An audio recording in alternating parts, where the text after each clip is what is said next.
बिस्मिल्लाहिर्रहमानिर्रहीम अल्लाहुम्मा सल्लि व सल्लिम व बारिक व सल्लिम रब्बिरहमहुमा कमा रब्बयानी सगीरा रब्बि इश्रह ली सदरी व यस्सिर ली अमरी वहलुल उक़दतम मिन लिसानी व यफ़क़हू क़ौली rabbi ज़िदनी इल्मा। Respected officers, DSP legal अब्दुर्रऊफ़ आप सबसे मुखातिब है। पीपीएससी ने अपना प्लानर इंटरव्यू के हवाले से जो सब इंस्पेक्टर की सीट्स थी वो उन्होंने अनाउंस कर दिया है।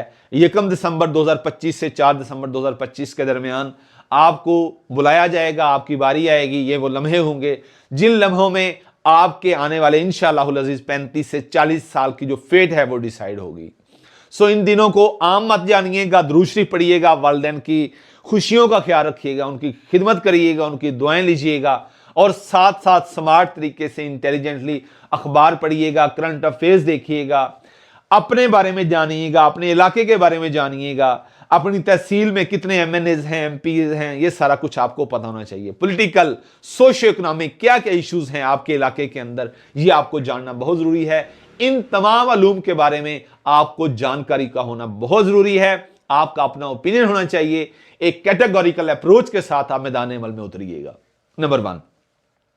नंबर 2, अगर मैं इसको कैटेगराइज करूं कि ये 7 दिन हमारे पास रह गए हैं और 7 रातें हैं, हम आपके साथ एक मुकम्मल रोड मैप डिस्कस करने जा रहे हैं, जिसमें हम आपकी सबसे पहले पर्सनल प्रोफाइल, उसके बाद आपकी डिस्ट्रिक्ट प्रोफाइल। पर्सनल प्रोफाइल में आपका क्या नाम है, नाम के मायने क्या हैं, आपके वालिद साहब क्या करते हैं, किस प्रोफेशन से हैं, आप कितने बहन भाई हैं, आप कहां से हैं, किस डिस्ट्रिक्ट से हैं, यहां से आपकी डिस्ट्रिक्ट प्रोफाइल शुरू हो जाती है। अभी मैं एकेडमिक की तरफ नहीं गया, उसको मैंने एक अलग फेज दी हुई है, वो आपकी इंस्टीट्यूशनल हिस्ट्री है। अब आप डिस्ट्रिक्ट प्रोफाइल की पहले बात करें। डिस्ट्रिक्ट कौन सा है, कब डिस्ट्रिक्ट अनाउंस हुआ, आपका डिस्ट्रिक्ट अगर बहावल नगर है तो बहावल नगर को बहावल नगर क्यों कहते हैं, किस डिवीजन का ये डिस्ट्रिक्ट है, उस डिवीजन के टोटल कितने डिस्ट्रिक्ट्स हैं, आपके डिस्ट्रिक्ट की तहसील्स कितनी हैं, पॉपुलेशन की टर्म्स में, in terms of population, in terms of area, in terms of literacy rate, in terms of crime rate, आपके डिस्ट्रिक्ट का कौन सा नंबर है, ये आपको पता होना चाहिए। आप के डिस्ट्रिक्ट में कोई हिस्टोरिकल इंटरनेशनल कोई पर्सनैलिटी हो, कोई कॉन्टेम्परेरी पर्सनैलिटी हो जिसने बड़ा रोल प्ले किया हो, सोशली, इकोनॉमिकली या पॉलिटिकली रोल प्ले किया हो, तो उसका नाम आपको आना चाहिए। इस एतबार से आपको आपके एमएनएस कितने हैं, आपके एमपीएस कितने हैं, आपकी यूनियन काउंसिल कौन सी है, यूनियन काउंसिल का आपका नंबर क्या है, कितनी यूनियन काउंसिल है आपकी तहसील के अंदर, इन सब का आपको कैटेगोरिकली पता होना चाहिए। अब आपने कहां से मैट्रिक किया, कितने नंबरों के साथ किया, आपका रोल नंबर क्या था, एफएससी कहां से की, कितने नंबर आपने हासिल किए, मेजर सब्जेक्ट कौन से थे और रोल नंबर क्या था। उसके बाद बीएस में आ गया, कहां से किया, उस तालीमी आपकी जो इल्मी मादरे इल्मी है, आपकी वो तालीमी दरसगाह है, उसके बारे में आपको फर्ज करें आपने पंजाब यूनिवर्सिटी से कुछ किया है, तो पंजाब यूनिवर्सिटी कब बनी, पंजाब यूनिवर्सिटी, पंजाब यूनिवर्सिटी से पहले ये कॉलेज था, पायनियर्स कौन कौन से हैं, आपके डिपार्टमेंट्स में से ऐसे लोग जिन्होंने हिस्टोरिकली बड़ा नाम कमाया हो, आपको उनके बारे में पता होना चाहिए। अब आप तीनों चीजें कर गए, पर्सनल प्रोफाइल भी, इंस्टीट्यूशनल हिस्ट्री भी, उसके बाद साथ साथ अपनी डिस्ट्रिक्ट प्रोफाइल भी। अब कंटेम्परेरी इश्यूज पे आ जाएं। आपके इलाके के अंदर कोई रिसेंट पास्ट में कोई इस तरह का इशू बना हो जिसने ग्लोबल अटेंशन सीक की हो, नेशनल अटेंशन सीक की हो, आपको पता होना चाहिए। आपका हर जो बर्निंग टॉपिक है उसके हवाले से आपकी कैटेगोरिकल अप्रोच होनी चाहिए।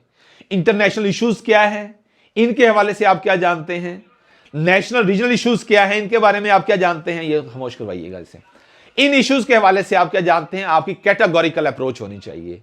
ऐसा शख्स जिसकी इन तमाम इंटरनेशनल हो, रीजनल हो, नेशनल हो, इन इश्यूज के हवाले से आपकी कैटेगोरिकल अप्रोच नहीं है, तो याद रखिएगा कि आप एक साउंड कैंडिडेट नहीं होंगे। हमें यानी पुलिस डिपार्टमेंट के अंदर एक ऐसा स्टूडेंट चाहिए होता है, एक ऐसा ऑफिसर चाहिए होता है जिसका किसी ना किसी हवाले से एक अपना ओपिनियन हो, एक रिफाइंड शेप में उसका अपना ओपिनियन हो। यह सबसे इंपॉर्टेंट बात होती है, जिसको अपने बारे में पता हो, जिसको अपने इलाके के बारे में पता हो, जिसको हर उस चीज के बारे में पता हो जो इंटरनेशनल इश्यूज के हवाले से इंपॉर्टेंट हो सकती है। सो इसके साथ साथ ये चीजें हमने कर लेनी है, वो हमने डिटेल बना के रोड मैप की शक्ल में international issues, contemporary issues, regional issues, local issues, ये सारे हम आपके साथ डिस्कस कर लेंगे। अब इसके साथ बड़ी इंपॉर्टेंट चीज कि जिस डिपार्टमेंट का आप हिस्सा बनने जा रहे हैं, पुलिस डिपार्टमेंट की ऑर्गेनाइजेशनल हियरार्की क्या है। ऑर्गेनाइजेशनल हियरार्की के साथ ये भाई को बता दें कि हम इंशाल्लाह 10-15 मिनट में आ रहे हैं। ऑर्गेनाइजेशनल हियरार्की के साथ साथ जो आप inspector general of Punjab police से लेकर एंड तक कांस्टेबल तक किस तरह हम इन चीजों को देखते हैं, हर रैंक की, हर मनसब की अपनी अपनी एक नेचर ऑफ जॉब है, नेचर ऑफ ड्यूटीज हैं। वो आपको लाइट मोड में आपको पता होना चाहिए कि इसका एक ओवरव्यू किस तरह दिया जा सकता है। एक डेजिग्नेशन है डिस्ट्रिक्ट पुलिस ऑफिसर, एक रैंक है एसएसपी, एक है डेजिग्नेशन एसएचओ, एक है सब इंस्पेक्टर, एक है इंस्पेक्टर। ये सारी चीजें कि सब इंस्पेक्टर क्या होता है और वो एसएचओ लग सकता है, तो इंस्पेक्टर क्यों लग सकता है, इंस्पेक्टर जो होता है वो एसएचओ होता है या सब इंस्पेक्टर एसएचओ होता है।